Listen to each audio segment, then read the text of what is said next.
Adam Smith y la riqueza de las naciones. Presentada por Liberty Fund Incorporated. Filmada por Charles Barker Films.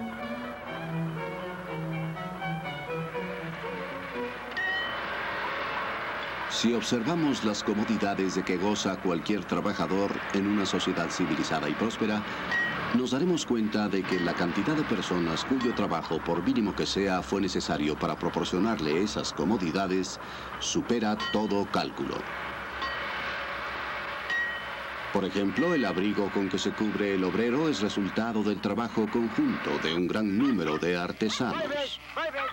El pastor, el esquilador de ovejas, el clasificador y el peinador de lana, el hilador, el tejedor, el batanero, el sastre y muchos otros tuvieron que conjuntar sus habilidades para convertir en realidad ese producto casero.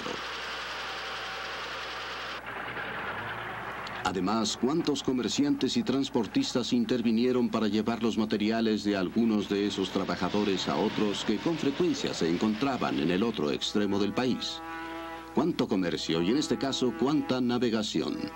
¿Cuántos astilleros, marineros, cordeleros intervinieron solo para reunir las diferentes sustancias que necesitó el tintorero y que posiblemente le llegaron de los rincones más apartados del mundo?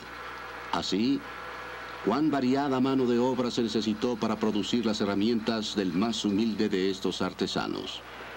En una sociedad bien gobernada, es la enorme multiplicación de lo que producen todas estas artes diferentes como resultado de la división del trabajo, lo que ocasiona ese bienestar universal que se extiende hasta los niveles más bajos de la población. Las palabras que acabamos de escuchar provienen de La riqueza de las naciones, libro escrito por Adam Smith y publicado en 1776, que se considera una de las obras más importantes jamás escritas.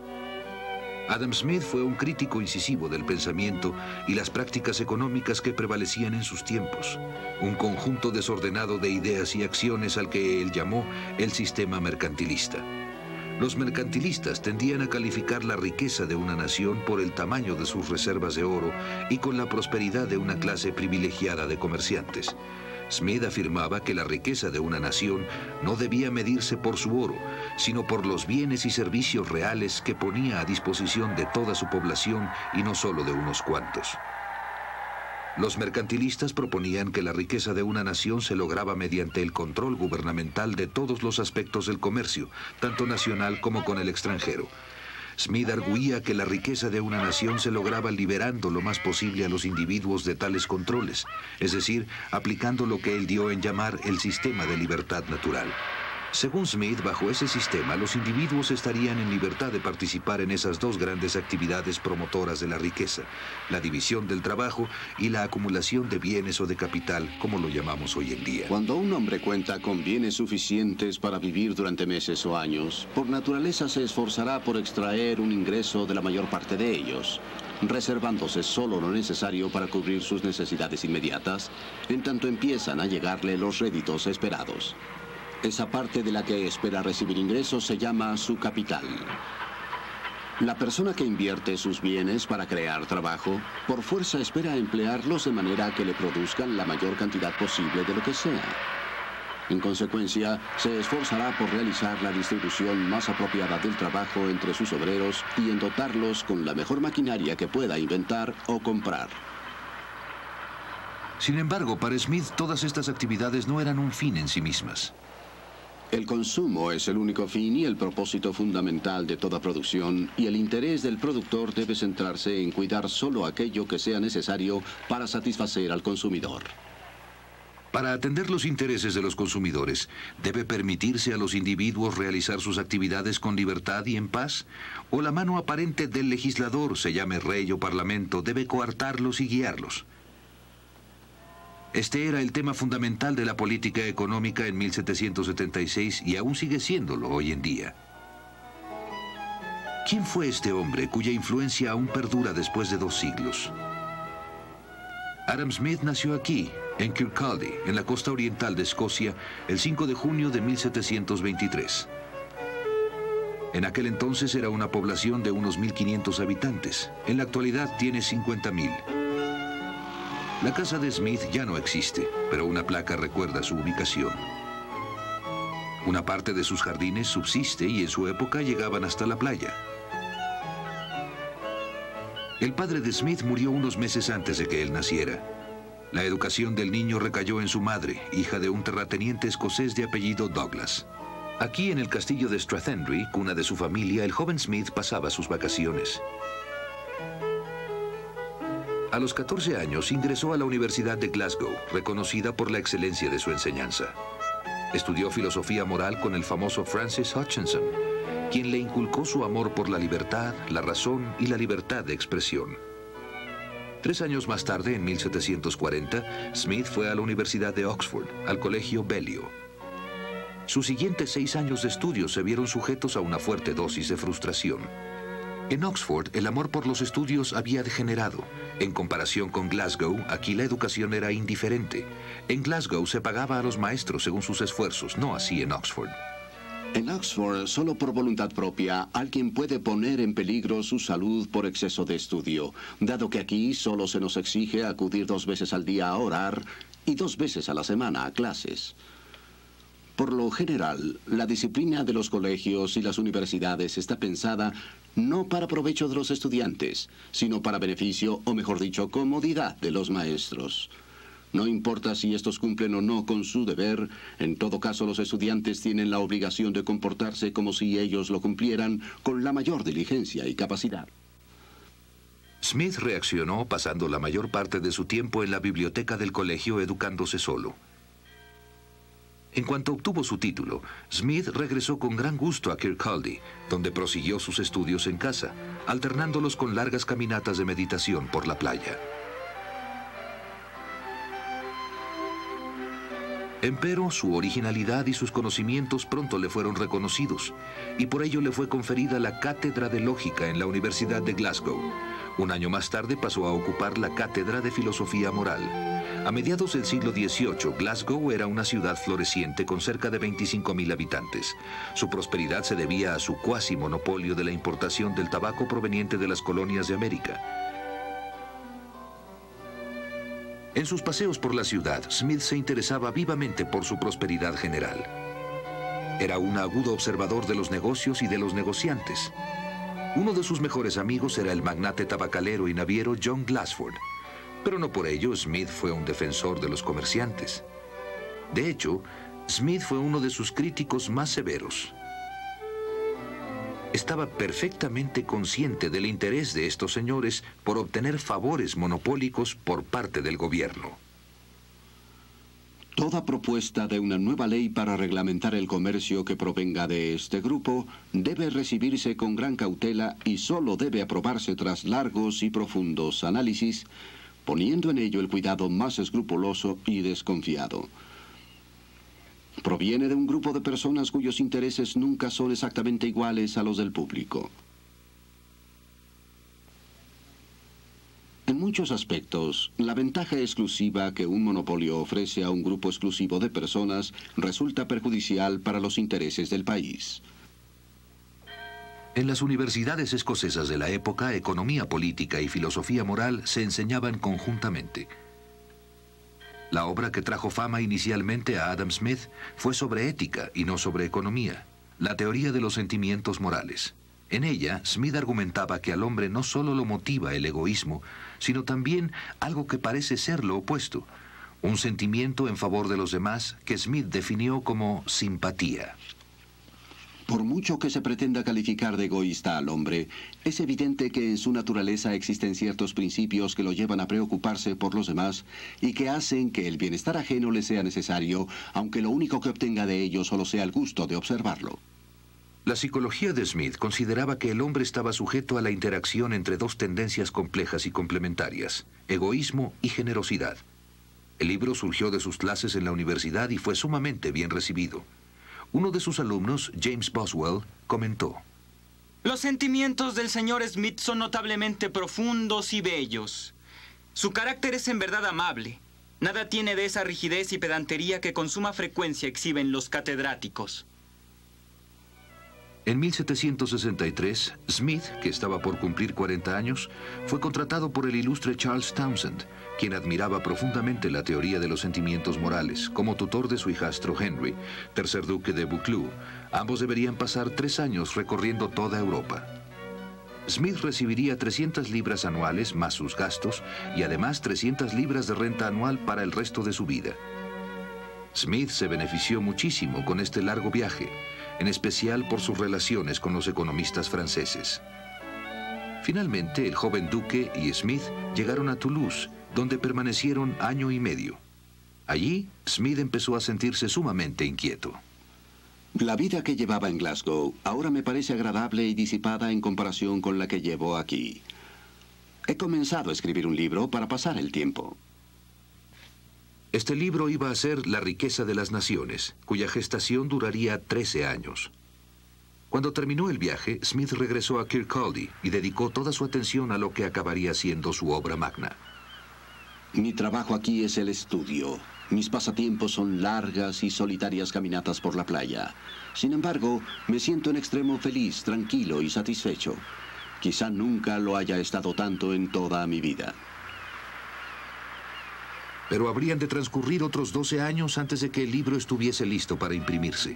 Durante todos esos años de trabajo, Smith no descuidó su amplio círculo de amigos. Se reunía con David Hume y se escribía con Benjamin Franklin.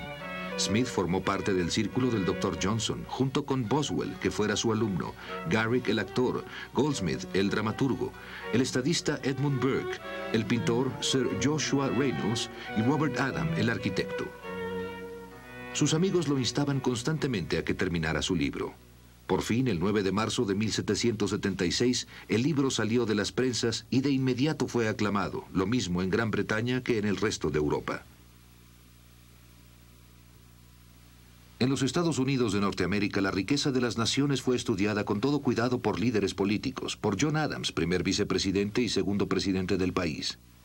Las ideas meditadas durante 25 años habían cristalizado. Las primeras frases con que inicia La riqueza de las naciones ofrecen una magnífica relación de las consecuencias debidas a la especialización de la producción. El mayor avance de los poderes productivos de la mano de obra, así como gran parte de la capacidad, destreza y buen juicio con las cuales se dirige o aplica, parece ser los efectos de la división del trabajo. En la sociedad mercantil en su conjunto, los efectos de la división del trabajo podrán comprenderse mejor si se examina la forma en que funciona en ciertas industrias en particular. Analicemos como ejemplo algo tan simple como las actividades de un fabricante de clavos.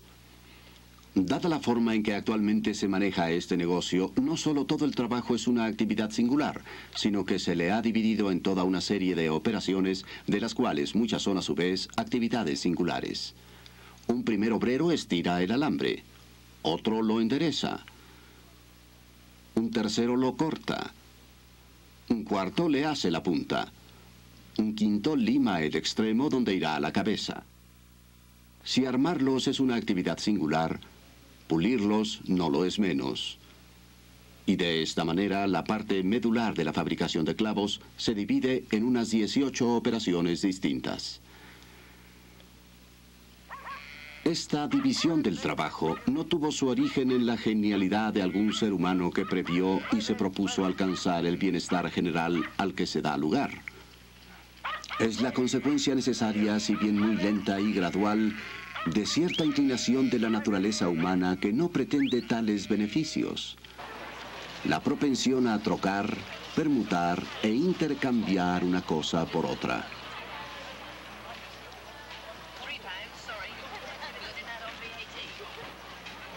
Son incontables las ocasiones en que el hombre necesita la ayuda de sus congéneres y sería absurdo que recurriese a su generosidad para obtenerla. Tendrá más probabilidades de conseguirla si apela a su egoísmo y les demuestra los beneficios que obtendrán si hacen para él lo que les pide que hagan. Quien propone a otro un negocio de cualquier clase, le está ofreciendo hacer esto mismo. Dame aquello que quiero y tú tendrás aquello que deseas. Es el significado de cualquier oferta de este tipo. No podemos esperar nuestros alimentos de la generosidad del carnicero, por supuesto, del cervecero o del panadero. sino más bien de la satisfacción de sus respectivos intereses. Cuando acudimos a ellos, no apelamos a su altruismo, sino a su egoísmo, y nunca les hablamos de nuestras necesidades, sino más bien de sus beneficios.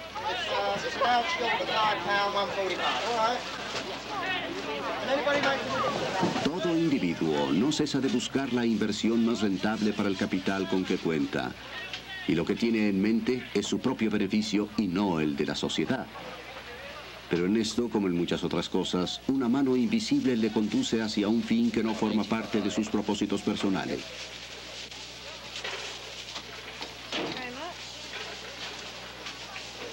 Al perseguir su propio interés, con frecuencia promueve el de la sociedad, quizá con más eficacia que si se lo propusiese intencionalmente. Nunca he sabido que quienes se dedican a comerciar en favor del bien común logren buenos resultados.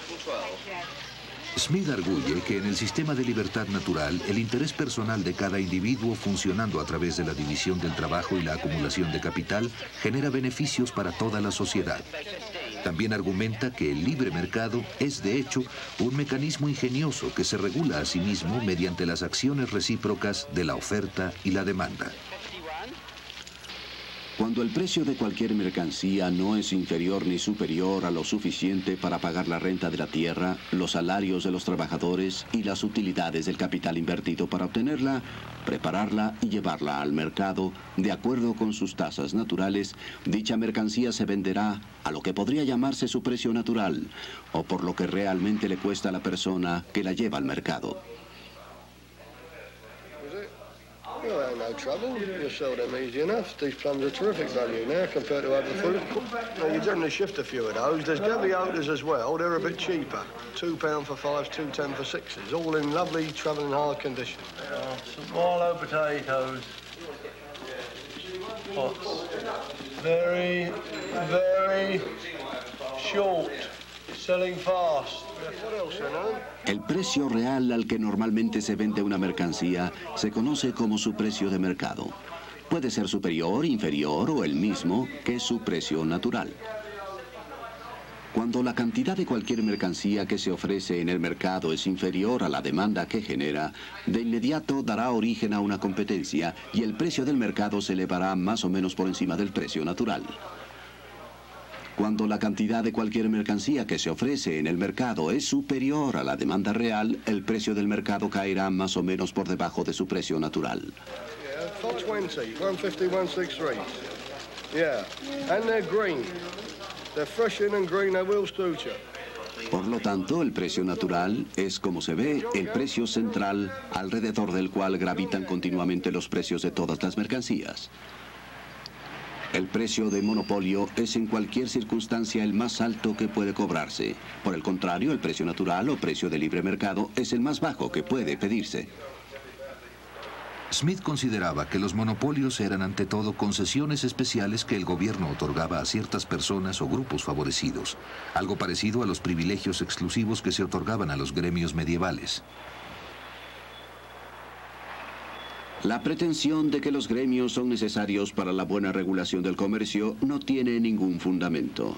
Quien sepa cómo fabricar un producto en una forma adecuada puede realizarlo en los suburbios y después introducirlos en secreto a la ciudad lo mejor que pueda.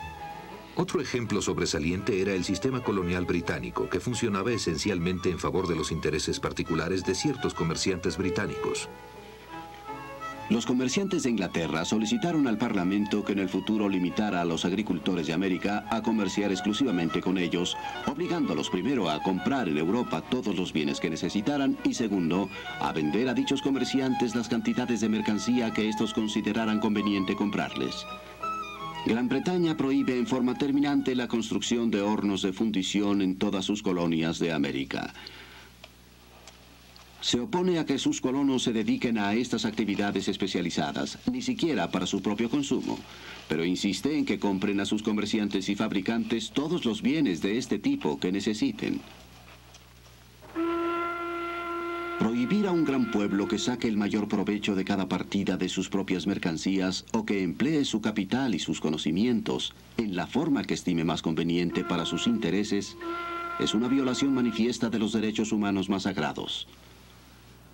La defensa de los derechos de las colonias que hace Smith solo refleja su compromiso por la libertad. El sistema de libertad natural, obvio y sencillo, se instaura espontáneamente cuando se eliminan todos los sistemas preferenciales o restrictivos. Mientras no violen las leyes de la justicia, todo hombre estará en total libertad de perseguir sus intereses como mejor le plazca y de poner a competir sus conocimientos y su capital contra los de los demás hombres o grupos de hombres. ¿Cuál es la función del gobierno según la filosofía de Smith? De acuerdo con el sistema de libertad natural, el gobernante de un estado solo tiene 3 tipos de asuntos que atender, evidentes y comprensibles para cualquier persona. Primero, la tarea de proteger a la sociedad de la violencia y la invasión de otras sociedades independientes.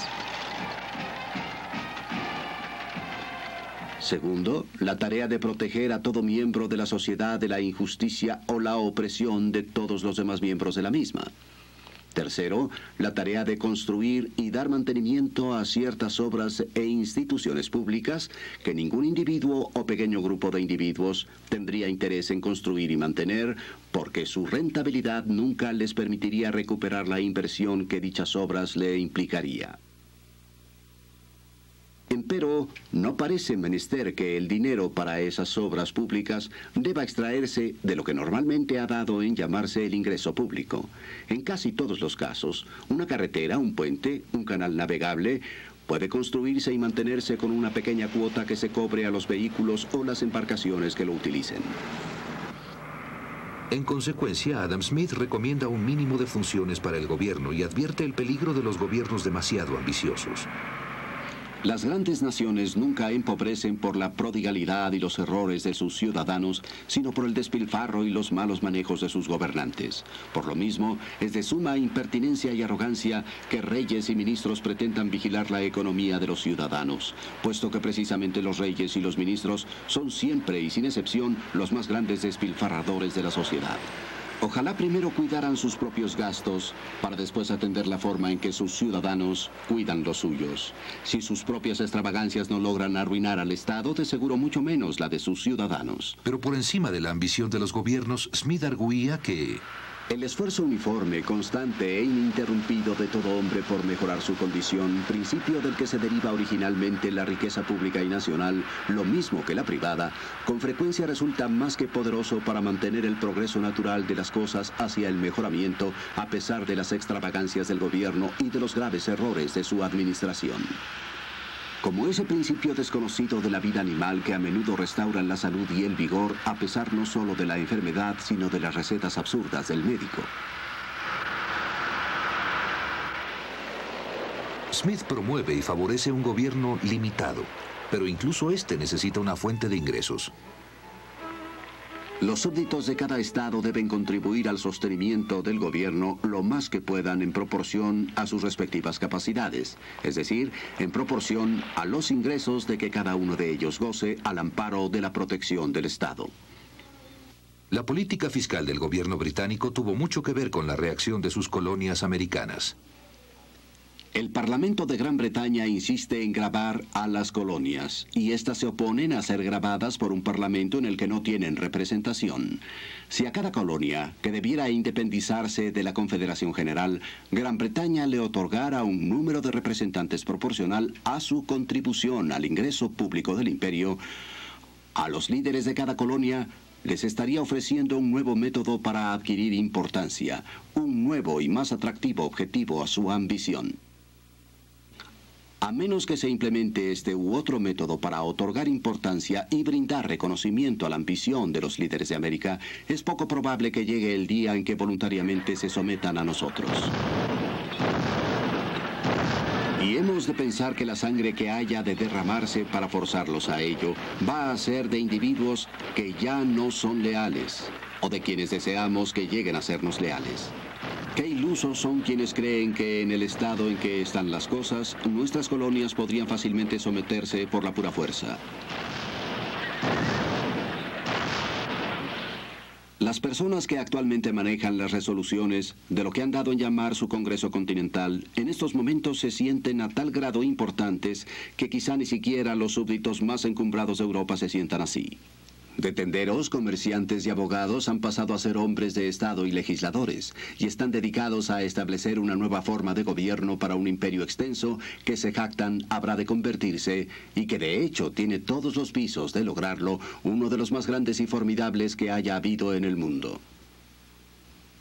Los dirigentes de Gran Bretaña han engañado al pueblo con la idea de que poseen un enorme imperio al oeste del Atlántico, imperio que solo ha existido en su imaginación.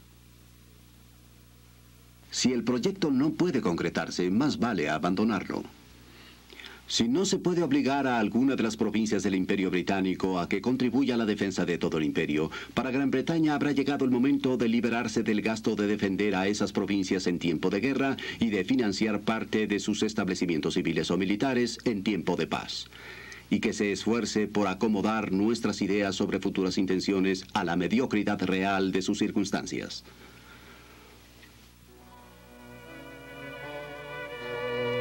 Adam Smith vivió sus últimos días en Edinburgh, en esta casa. En el verano de 1790 su salud decayó y un domingo por la tarde se dio cuenta de que ya no podía seguir sentado con sus viejos amigos como siempre. Al retirarse a la cama se despidió de ellos con estas palabras. Caballeros, creo que debemos aplazar esta reunión para otro lugar. Unos días más tarde, el 17 de julio, falleció. El mayor monumento conmemorativo de Adam Smith está en sus libros. Los temas relevantes sobre los que escribió en 1776 siguen siendo importantes e igualmente acuciantes para el mundo de hoy. El hombre orientado a los sistemas parece imaginar que puede acomodar a los diferentes miembros de una gran sociedad con la misma facilidad con la que una mano coloca las distintas piezas sobre el tablero de ajedrez. No toma en cuenta que las piezas no tienen otro principio de movimiento que el que la mano ejerce sobre ellas. Pero en el gran tablero de ajedrez de la sociedad humana, cada una de las piezas posee un principio de movimiento propio que en nada se parece al que el legislador quiere ejercer sobre ellas. El esfuerzo natural de cada individuo por mejorar su condición cuando se le permite actuar con libertad y seguridad es un principio tan poderoso que por sí solo y sin ninguna ayuda podría lograr la riqueza y la prosperidad de la sociedad y hasta vencer los cientos de obstáculos impertinentes con que la locura de las leyes humanas con tanta frecuencia trata de obstaculizar su realización.